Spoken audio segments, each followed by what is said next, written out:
So, Torian Fields, welcome to the Benjamin A Show.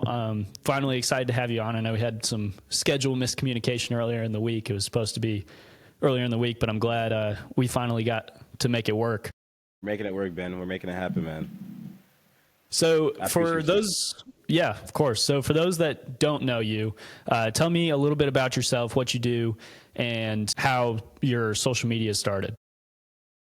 Name's Torian Fields.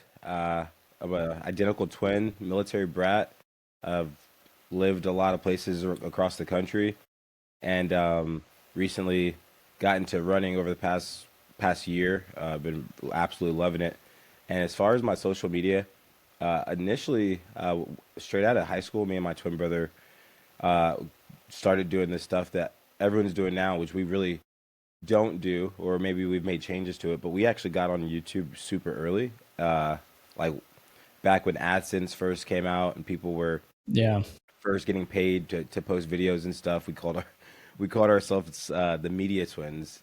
There's actually there's still an Instagram account that we can't access to this day from that account, but we just made silly videos being twins, and that's initially how like social media became a thing. After that, we kind of thought the videos were cheesy. I can only imagine what kind of social media platform we would have today if we, like they say, never stop posting. I could only imagine what those accounts would look like had we just continue with it. I don't think we were crazy about it, honestly. But that did lead to some popularity. It did lead to more engagement and more people reaching out. And once we got to college, there were some twins that lived out in Fort Lauderdale or Boca Raton, and they just were like, "Hey, this company is doing this TV show. You guys should, they're doing a TV show about twins. You guys should try to interview for it and, see if you guys make the show." We just finished our interview, and we thought it was a local TV show. We had no idea that it was VH1 that was actually casting for this massive twin reality TV show. We ended up, interviewing, flying out to California, and from there, we actually made the TV show. It was called Twinning. It was just a reality TV show to see what set of twins had the strongest twin tuition. We were competing for $222,222.22. And it was an interesting show. It was really cool to be on the show. I definitely think that we had our 15 minutes of fame, and I think that's where the social media kind of started growing. And from there, we just kind of wanted to be more, authentic, a little bit more genuine with the things that we posted. Yeah. It's not like we continued to post from there to try to like continue to grow the following. Really just enjoyed being our natural selves. Been some people, you go to their Instagram and like, you'll see that like they have like, 40 photos. Maybe they've archived all the photos from their past. If you go online, I mean, you'll see all the photos from my entire life of Instagram, and people can see the evolution of, I guess, Torian Fields. But I would say that's how social media and the platform kind of came about. So, what do you do for a day job, and how has that kind of influenced your ability to create on social media and post there? I'm in financial services. I've been in financial services for 3 years, and definitely been life-changing for me as a kid who did not graduate from college. I went to school and was trying to figure things out, but I did get into sales when I was in college, and now being in the financial service industry, I do a lot of estate planning. I work with like a lot of veterans, union workers, and police officers, teachers. We issue like really important benefits for their family. Well, I mean, it's a very lucrative industry. When you take care of a family and you put, benefits in place for them, you're going to be compensated for that work. And it's, allowed me to leverage this opportunity to other people. Now I get to train and teach other people how to do the same thing, which has been a game changer. It has been something that has been fulfilling as, like I said, a military brat. My dad being in the military and serving for 20 years, it has given me the ability to, show him so many things I never thought I'd be able to show him, taking him to Cowboys football games, being able to be more present with my parents. And because he was in the military and he knows what I do, this guy will text me randomly on a Saturday or, a Tuesday and say, I just want to let you know I'm proud of you. And I'll talk about him in every single one of my appointments. I talk about him on every single one of my phone calls. And when I say every single one, I mean literally every single one, every single day. But yeah, the financial industry is it's passive income as well, and you also get residual income from that because you're getting paid on the life of every policy that you write. There's a percentage that the company is going to continue to pay you for protecting that family because they have to renew their policy each year. And the company sees that you were the individual that initiated this policy. You were the one that got this family their coverage. And as long as it stays in place, the company is going to continue to compensate you for that. But prior to that, I sold solar for about a year, and I didn't like driving around, and I felt like I was gonna die in an accident, like a car accident or something like that, if I just was on the road every single day driving 300 miles. So when I found out I could do it from home, I thought it would be a great opportunity, and it has been life-changing for me. I didn't know that this was something that I was going to be able to do or be good at or make a decent, income from. I was pretty content with where I was, but I wanted more. I did want more, Ben. Yeah. And that opportunity definitely made that happen.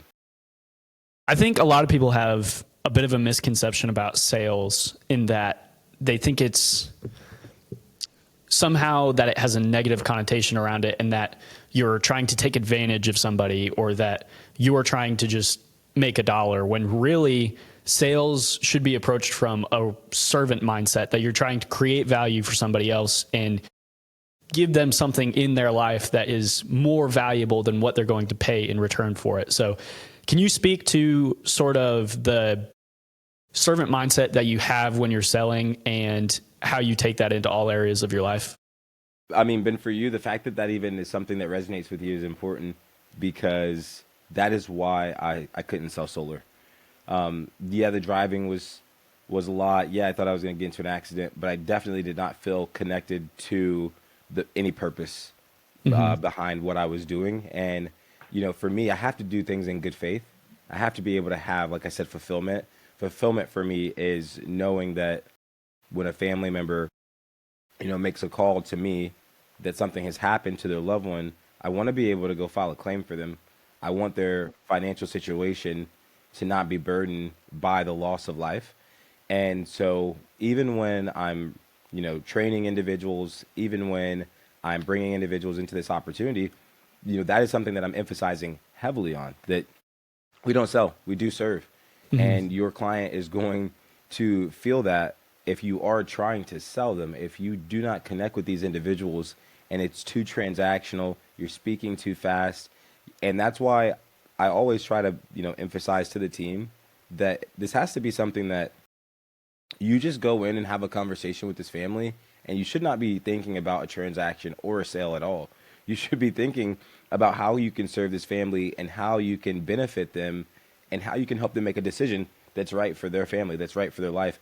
Ultimately, what we do is educate individuals and help them make decisions for their life. And I got to sleep good at night. Yeah. I really want to sleep good at night. And you have to be able to do right by other people in order. I mean, if you are a decent human being, there's people in the world that, unfortunately, whether they grew up differently or they've just had a different mindset, maybe that is not their goal.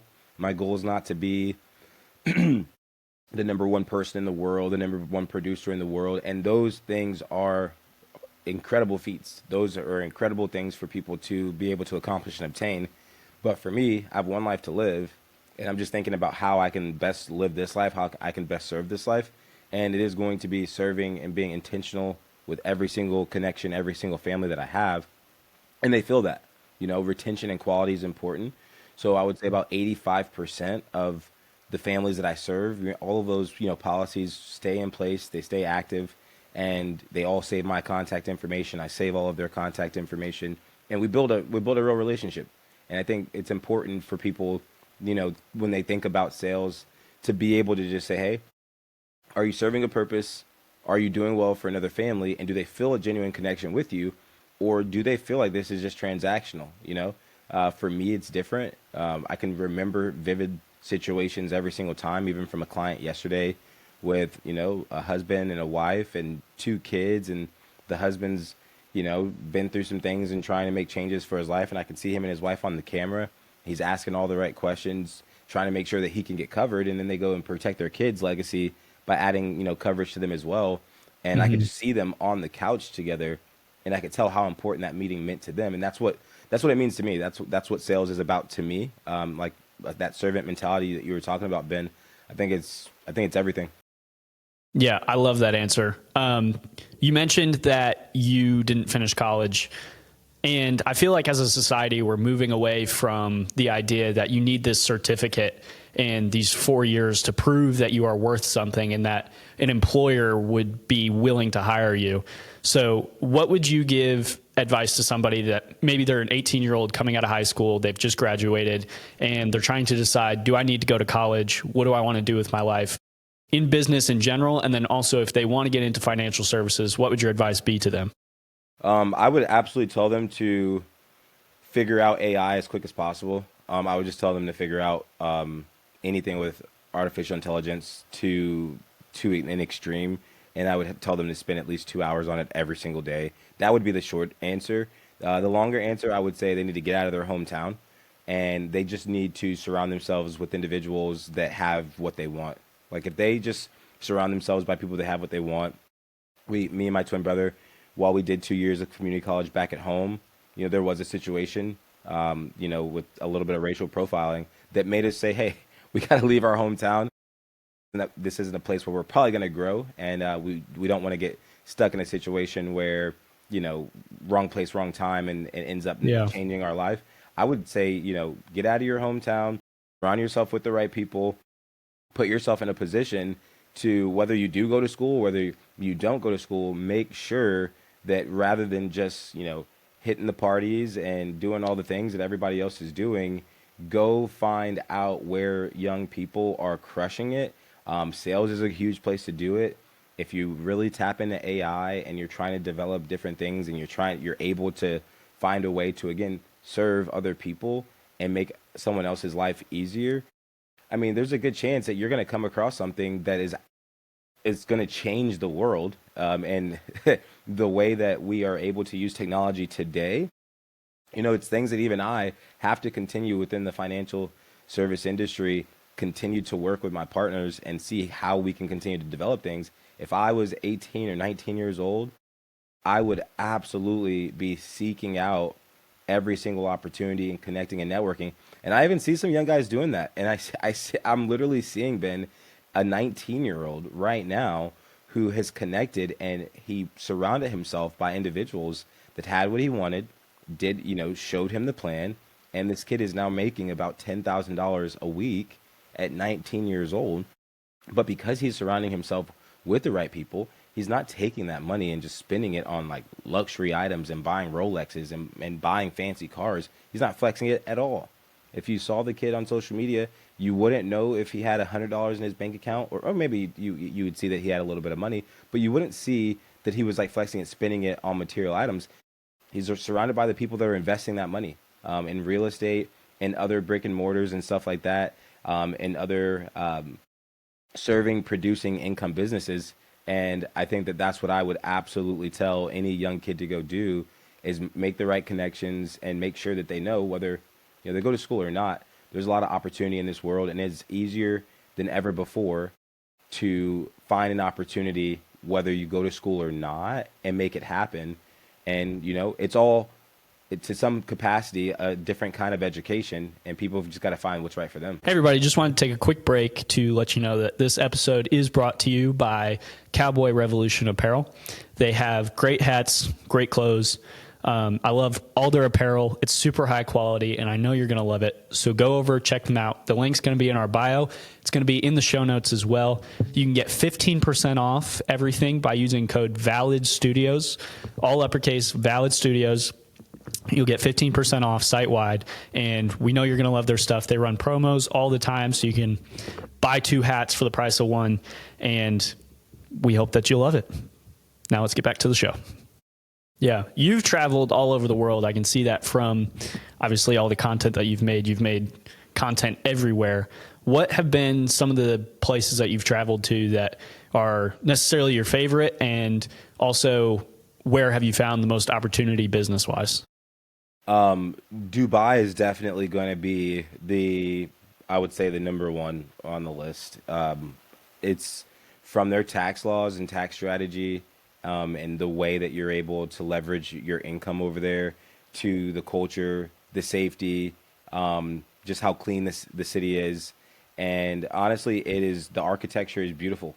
So everything about Dubai was life changing. A lot of people go there for a few weeks. I ended up going there for about 3 weeks because it was just something that me and my brother truly wanted to experience. Dubai has been number one on the list, and I love that place. I definitely want to go back.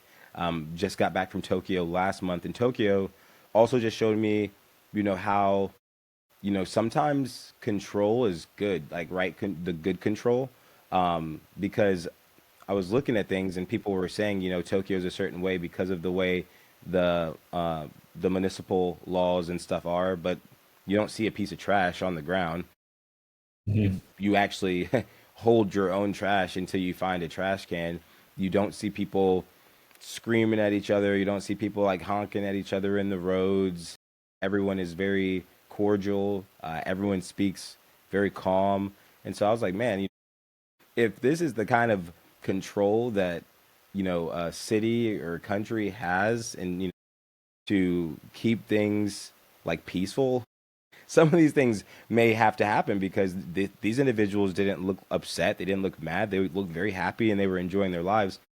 But I would say Tokyo and Dubai would be two of the top places that I've traveled to that have just continued to open my mind to how incredible the world is, how different cultures are, and how much opportunity there is in this world when it comes to being able to grow a business and being able to show other people that there's so many different ways that you're able to invest capital and be successful.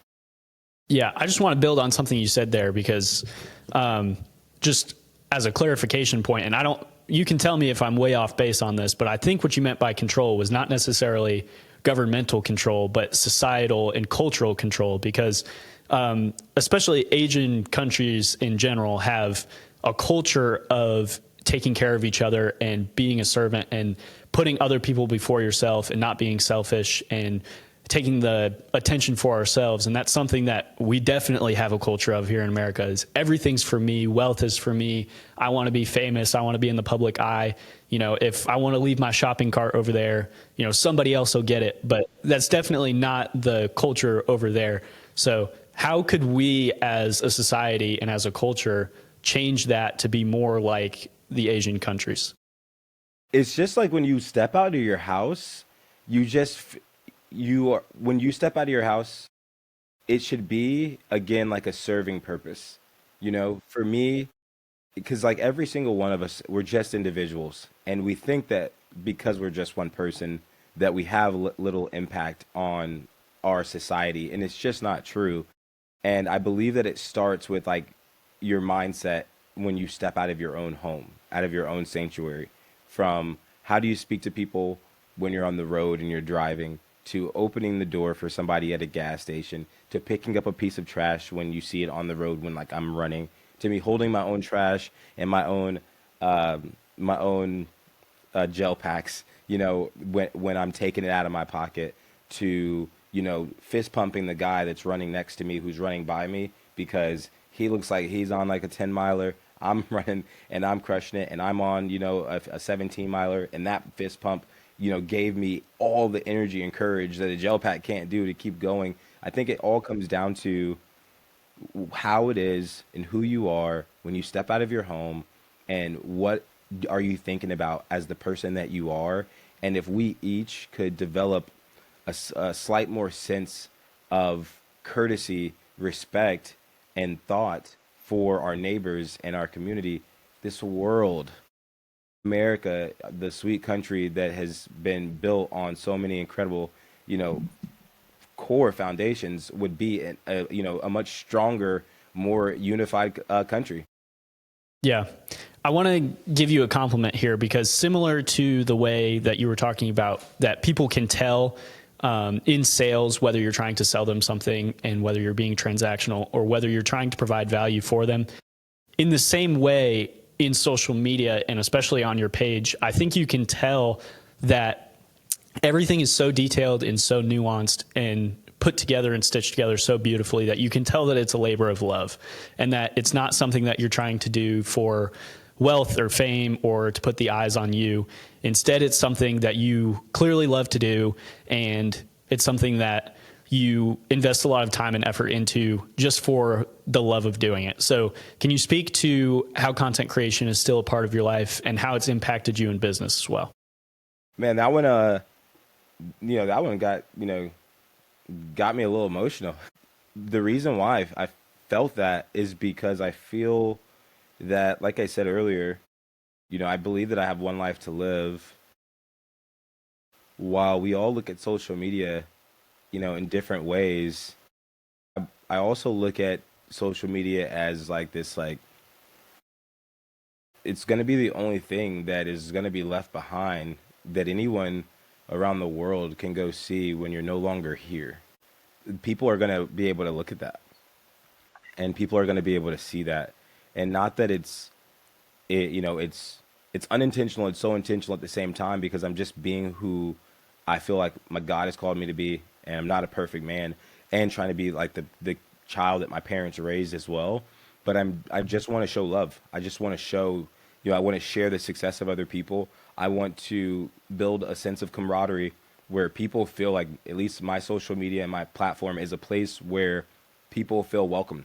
And it's really cool to see messages that I receive on a day-to-day basis from a community of people. It's not like I have millions of followers, and it's so cool to still see how you don't have to have this abnormous platform of individuals. It's a real, genuine community of people that, they believe in each other more when they come to my page. They leave better than they may have been when they came, because maybe they had a question that they got an answer to, or maybe they just wanted to, encouragement. I kind of just want my page to, reflect that, just reflect who I want to be in life. And I understand some people would say that, social media is not real, and it's what you make it, especially with what you put out and what you want to see. For me, Ben, I try to stay away from things on social media that, aren't serving a purpose or are a distraction or aren't helpful to me. And there's like, 3 little buttons you can click on and say not interested, and you can continue to create the algorithm that you want to be a part of and what you want to see.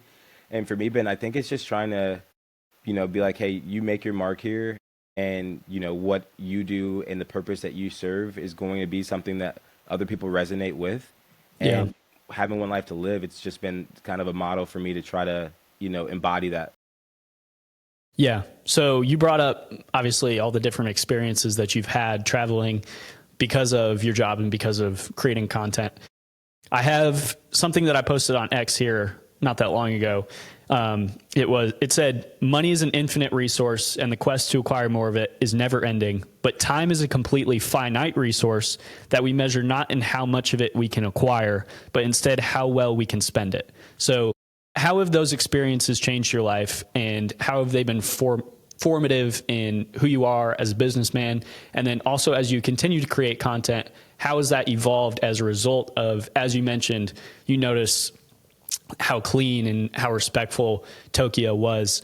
How has that changed what you brought back to America and how you spend your life here?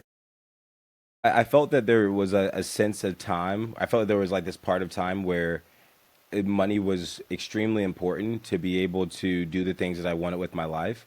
But then I realized that with time being so finite, that it definitely was worth more than any amount of money that we ever have. But at the same time, we live in a capitalistic society where, if you are not providing some kind of service to someone else, then the chances of you having capital to enjoy your life is not going to be the same. And so I realized that I was going to have to, with seeing different cultures, seeing the way other societies ran themselves, I was still living in America, and I still had to create some kind of purpose of serving other people to have more time freedom, to enjoy more of my time with my family, with my parents. And the work that I do now has created a sense of, opportunity for me to get my time back. And that's kind of one of the things that when I do show other individuals this opportunity in the financial industry, what I am trying to show them is, we only have so much time. And if we manage that time well, then we are able to, not necessarily get that time back, but enjoy the time that we have left more doing the things that we love and not just feeling like we're on a hamster wheel. Yeah. And I think that's what's been huge for me. So even though we live in a place where, you're going to have to create some kind of capital to have that freedom, you have to also remember why you're trying to create that capital, because it can't be the end all be all. Yeah. So your current personal endeavor is you're trying to run the Honolulu Marathon. So what inspired you to take that on, and what's your game plan for that? How's the training been going, and when is it, and what stage in the process are you? Actually, I was just at I'm going to clear my voice real quick. I was actually at I remember vividly being at this Tulum styled restaurant with my buddies, and I'm deep in my phone looking at different, I'm using ChatGPT to figure out all of these different marathons across the world. And I was like, man, if I'm going to do a marathon, I want it to be an experience. So out of nowhere, with no training, and never had run a marathon before, never had even ran past 13 miles or half marathon at the time. Even running that half marathon, I was like, I'm never running a marathon. I just decided to go for it. I saw Honolulu was one of them. I'd been to Hawaii a couple of times before, and I was like, you know what, I'm going to pull the trigger. I told my buddies that I was doing it. We ended up, there's 10 of us, 12 of us going now, and that's essentially how it got started. When I lived in Atlanta, Georgia for about 5 or 6 years, and while I enjoyed running there, a lot of hills. My brother actually my twin brother trains in Atlanta, Georgia, where he lives out in Buckhead. And for me, I wanted to get back to Florida so I could run more. It was, more of a flat plane. Yeah. And I started running when I got back to Florida almost 2 years ago. And I loved being able to find that therapy in running. And because I played basketball in high school, but aside from playing basketball in high school, there were no other sports that I really did growing up aside from lifting weights. And so I felt like as I got older, if you stop moving, they say move it or lose it. If you stop moving, you're going to lose it. So that's what really was like, hey, you want to run, that's going to help you stay in shape. It's going to help you stay active. Training has been going well. Shout out to Runna. I don't get paid for saying that. Runna is awesome. Strava is awesome.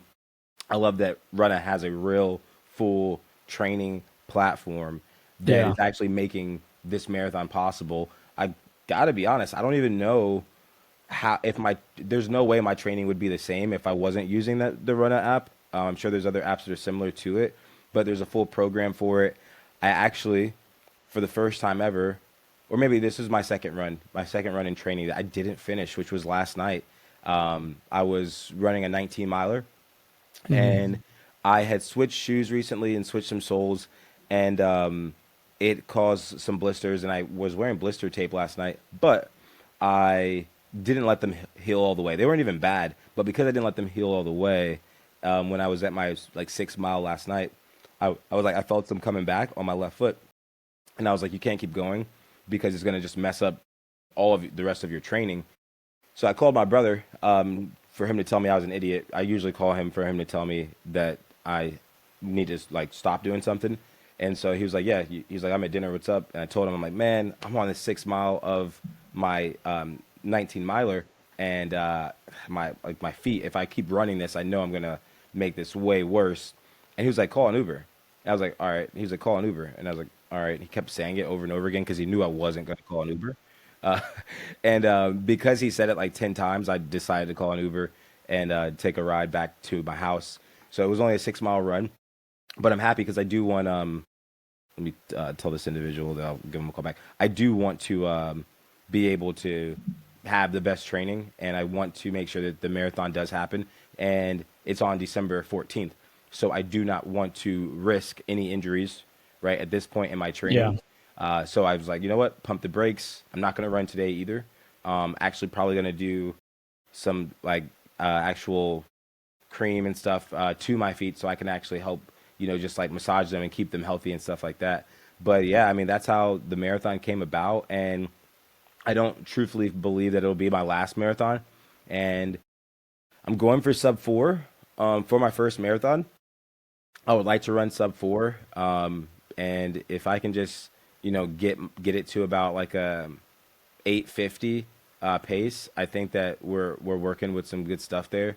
Yeah. But whatever happens, happens. Once I actually get out there and make it happen, I will be content with whatever that end result is.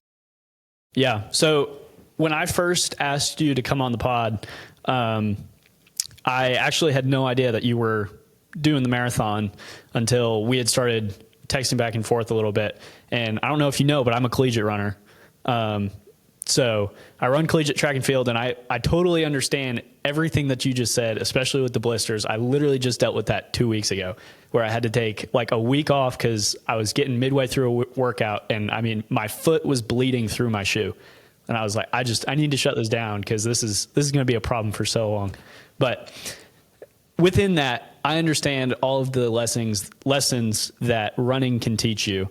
And it really is something that shapes your mind and your soul just as much as it shapes your body. So what have you learned in running that you think that you'll take into life and into business as well? Just keep going, but at the same time, know when you need to make an adjustment. Keep going and, persevere and, fight through it and understand that a lot of times you're going to be running alone.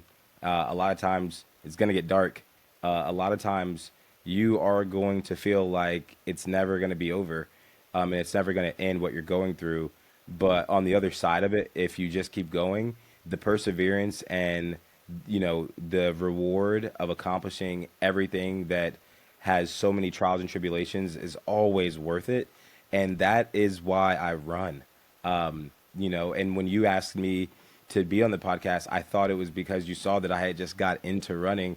So it's so cool that we had these two different thought processes about, being on the show. And I'm very thankful to be on here. I've seen some of them, and I'm really impressed with what you do, Ben. And I love what you're building. I appreciate that.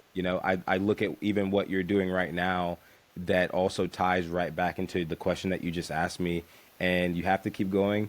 You have to persevere. You have to continue to get through some of the toughest parts about that race and about that run and about that journey. And at the end of the day, you don't even want it to be over. You don't want it to end, because the most beautiful part about doing it is the journey and being able to experience different parts of it. And, I correlate that to so many things in life now that I love getting up and I love, finishing a full day of work and throwing in my headphones and stretching and being able to just be like in my own world, in my own mind. Because of course I used to watch people do track and field and collegiate running, and even in high school and stuff, long distance. I was like, man, I would never do that. I was like, there's no way I would ever do it. And then before Never say you never. know it, yeah, never, ever, ever say never. And now it's one of the most incredible things that I feel like is a part of my life, and I see so many people that are inspired by it. So many people that tag me when they go on a run now, and I'm like, it could be a mile, just get moving. So I'm very, honored to be on your show, Ben, and I'm really impressed with what you're doing here. Yeah, I appreciate that. One of the things that I really use in my training that has leaked into the rest of the world is the quote, if you want to go far, run with other people. If you want to go quick, run by yourself. And I did not realize until I really fleshed that out in life and I got out of high school how true that was, not just for running, but also in life. You mentioned that you have a twin brother. How much has he impacted you and your accountability in running, in business, and in life in general? One word, lifeline. Full lifeline. That guy, I don't think God makes any mistakes. And I don't think that it's a coincidence that I was blessed with a twin brother. I don't even want to know what my life would have looked like without it. We have been able to go so far running together in life, and going far is a lot better than going anywhere quick. And I would say that it's impacted everything. The accountability that we have on each other, the support that we have. There's never really a time that we're both down. And what I mean by that is we always are able to lift each other up. If he's in a rut or if he's in a situation, he 100% knows he can count on me. And if I'm, down bad and I'm going through something, I know that I can count on him. And even, calling him on that run last night, it's just always like it's beyond a best friend. It's just beyond a brother to be able to, count on him and know that he's going to be able to give me that support, give me that answer that, a friend can do. Absolutely. But it's just a little different when you've been in the womb with someone for 9 months, Yeah. share the birthday with them. You shared the same, air, the same everything from day one. To have that is absolute blessing. And it's definitely been something that's been able to, be a huge part of my success, a huge part of who I am today. I definitely attest a lot of that to having a twin brother. How much has that also humbled you? Because one thing that I think personally I have thought about is like, if I had a twin, would I want to like share a birthday with somebody else? Like there are tiny moments in life where you're going through the same phases when you're growing up. In high school, you're both going through the same things. In middle school, you're going through the same things. And so as a result, you get less of the spotlight. But I think that also teaches you to have, as we were talking about earlier, that servant mindset and that humbleness of the world doesn't revolve around me, and that there are other people in my life that can help me go far and help me accomplish the things that I want to accomplish. So has that humbled you as well as it has progressed you in the rest of your life? Ben, I don't know how the heck you come up with these questions, but they are so just well thought out and so it's so impressive because I'd never really thought about a lot of this stuff. And as soon as you ask, like so many things come to my mind. But I think that when people are twins, there's like two different kind of ways that life is going to go. You're going to grow up with like this envy and this resentment from having to share all of these things, with your twin or your twin being better at something than you or whatever the case may be. And then there's like a sense of just humility, where you feel like, again, what would life really look like if you weren't a twin? And would you, how would things be for you? And I think that people had been able to see me and my brother the way that we are with our personalities, and it made us who we were. We were one by being twins. And so it was amazing. Our parents raised us to, I think putting us in the same clothes when we were little and dressing us the exact same. I think that had a huge part of not being able to compare, each other and what we had. I don't remember ever really having a time where I was like, he has this or I have that. I didn't really remember seeing a lot of that. And so people enjoyed watching us, grow together. People love seeing us, communicate with each other in person. We don't really do it as much anymore because, we are either, in two different states or two different countries. He travels, you want to interview a guy, that guy will blow your mind because I don't know how many continents or countries that he's been to.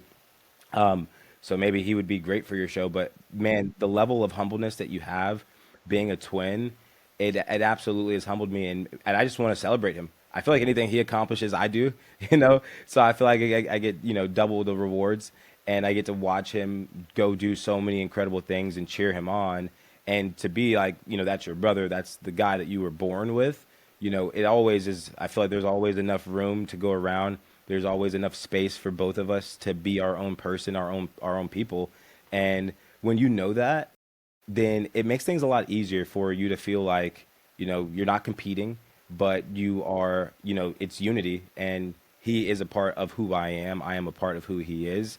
And you can't really say that, when you're not Yeah. a twin. I mean, you can say it in a different sense, but it really does feel a lot different, having that bond with somebody from the day you were born.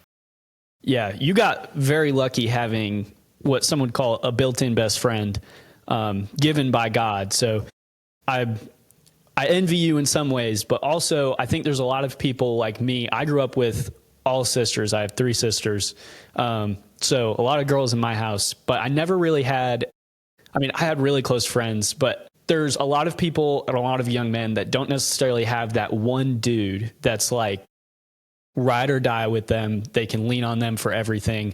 And they don't have that support system of people that are going to push them to be their best and be brutally honest with them. So what would you tell people that don't necessarily have that person in your life, and how would you advise them to go find that person? I would tell them to find God. I would tell them to seek their faith. And I'm not the most spiritual person by any means, and I'm definitely a work in progress. But what I have found lately is that when you are seeking your faith, you are going to find what it is that you need, and in that you're going to be surrounded by individuals that are going to bring you closer to the relationships that you want to build. Running has done that for me. Found, some really cool guys that are in real estate and they're in social media content and they're also working on their faith. And I'm working on my faith. I'm working on, continuously surrounding myself with other people. If my twin cannot be there, instead of forcing myself to just go and shake a hand of someone who may not have the best intentions for me, finding my faith and diving deeper into that automatically starts to enrich my life and brings me around people closer to what it is that I'm looking for, who I want to be as a person. Like I said, I'm not perfect. And I love the fact that if you can just find your faith, and, everyone believes in something different. But for me, I feel like as long as you believe in something, then you're going to end up finding your circle of individuals that are going to empower you to be the person that you're supposed to be. I think that's what makes life beautiful. I think that's truly what makes life beautiful, is that you can wake up every single day and you have the opportunity to go remember that the day the sun has come up, and you have another opportunity to go and recreate who it is that you want to be. And I think that faith is going to allow people to make that difference and make that change in their life. Yeah, I'm going to steal a quote from Dave Ramsey here because I want to get your thoughts on it. Yeah. But he likes to say that, and let me preface this with, I think, especially in a lot of Christian teachings today, we have a lot of pastors and a lot of men who try and focus all of their teachings on converting current Christians. However, there is a very, very large population of Christians that grew up Christian. And even if they did convert at some point, I think we need to do a better job speaking to Christians that are already Christian. So the thing that Dave Ramsey likes to say is, I met God on the way up and I got to know him on the way down. So for those people that aren't necessarily in a foxhole and aren't denying God in a foxhole, but are successful in life and found God on their way up to success, how would you say it is most important to encourage them to kind of grow that, even though they're already being successful? I think you can't lose sight.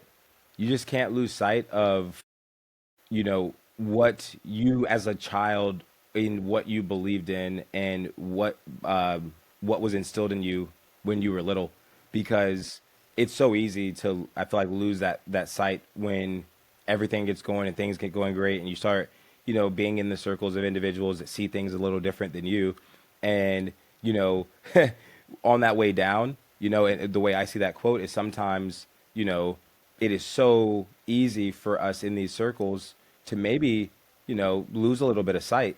And that's when we start truly realizing that it was those, initial foundations that we were raised upon that created who we ended up becoming. Yeah. And it's so important to not so much try to get other people to become something else, but to really just reset and refocus on your own foundation so that you can just be the person that you say that you are. And that's literally what I'm dealing with right now, because that's how I grew up. And it was so easy to lose sight of everything that helped me become the man that I am. And I don't want to lose that. I don't want to lose that. So I just want to continue to refine who I am as a human being. And like I say, what kind of person I am when I hit my front door. And I feel like that's where we have to start. Instead of, trying to put something on someone else, I'm trying to walk the talk that I speak on. And it's a lot easier to do when you're not trying to push it on someone else. You're really just trying to, do it for yourself to make sure that, you're walking in the right faith that you say that you want to walk in. Yeah, for sure. I think that you come across as a very motivated individual. I think you have a lot going on, whether it be running, business, travel, content creation, whatever it may be. But that motivation isn't always going to be there. There are going to be days where you have to kick yourself in the ass and get out the door and run, even when you don't want to. So what helps you get out of bed and go do the things that you know you need to do to be successful on that day when that motivation isn't there? Like I said, the journey for me is the only thing that it keeps me going. I feel like if you live off motivation, you're definitely going to burn out. You're definitely going to fight with that motivation. And a lot of times when it's not there, you're not going to be there. And if you always are just looking at life as the journey, and I have a family, I have my parents. I'm single. I don't have any children yet, and those are things that I absolutely also want.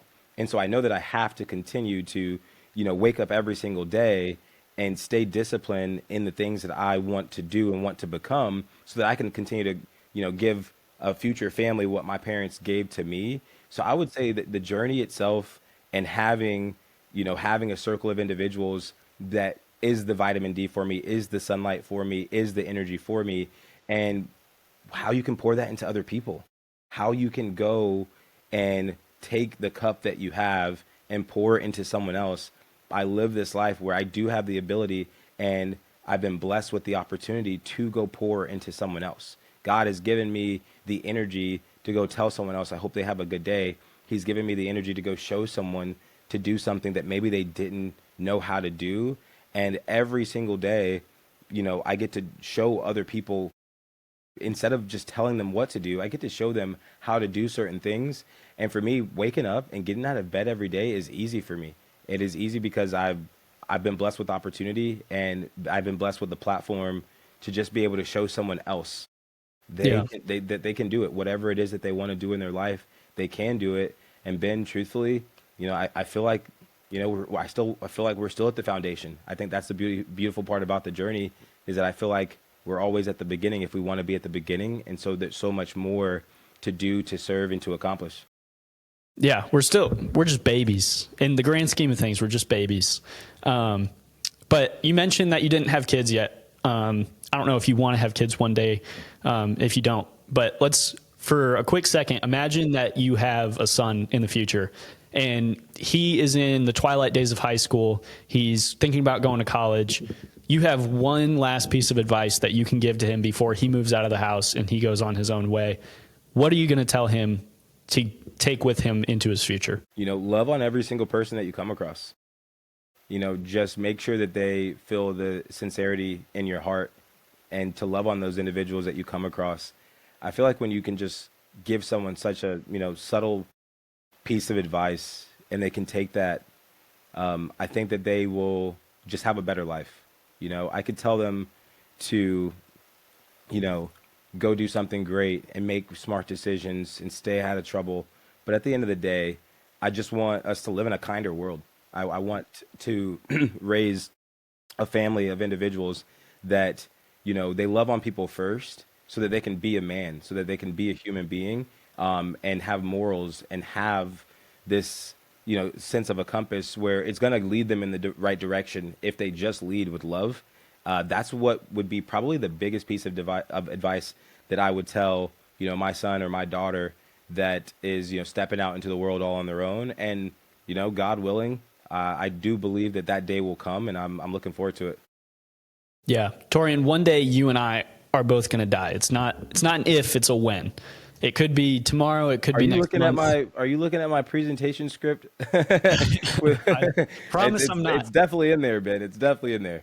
One day you and me are both going to die. It might be a month from now. It might be 80 years from now. We don't know. but all of us are going to leave a legacy. What do you want that legacy to be? And what do you want the people that you interact with, whether it be your clients, the people you work with, your brother, whoever it may be, what do you want them to take away from your life and learn? Impact. I just want to leave impact. I just want to be able to, they say, reach one, teach one. And I just want to be able to leave an impact for someone, to be able, if it's one person, if one person's life was impacted, then I feel like I served my purpose. And so leaving a legacy is so important, because I cannot, because, tomorrow is not promised, I can't guarantee that I will have, a family. I can't guarantee that I will get married. Those are things that I absolutely, if God allows me that time on this planet, I believe that will be in my cards. But how you affect other people while you're here and how they remember you, I also believe that, that time will fade. But you've seen a lot of amazing, incredible people that are no longer on this earth leave behind a legacy and an impact, and their name has not faded, even if they passed away at a very early age in life. And I do believe that if you can just do what you can to touch someone else and reach someone else and be there and leave that impact, I feel like that's what it's all about for me, is impacting as many people as I can in the most positive way. And if I have time to learn from my mistakes and, change or make things right from things that I did wrong in that journey, then I also feel like, I made my purpose on this planet. And that's what I want to leave behind, is a legacy of the ability to change, grow, and impact other people. Torian, great answer, man. I absolutely had a blast. I loved this episode. Thank you so much for coming on, and I can't wait to talk to you again. We'll have to run it back sometime. Hey, Ben, I appreciate you for having me. I appreciate everything that you're doing for your community.